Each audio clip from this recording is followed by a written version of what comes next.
If you found yourself setting up the app for another person, you don't need control or want control of the thermostat when you're done, there's a real simple trick here.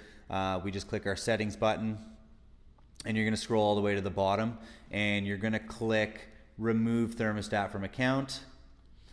What it's going to give you the option to is just outright remove it. Any settings that you had set up, they're going to be lost. But what you can do is enter the new owner's email address.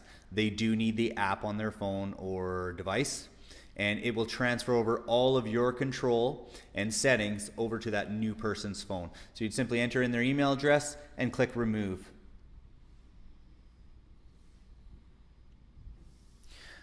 Log out when you're finished. And when you log back in, you no longer have a thermostat on this device.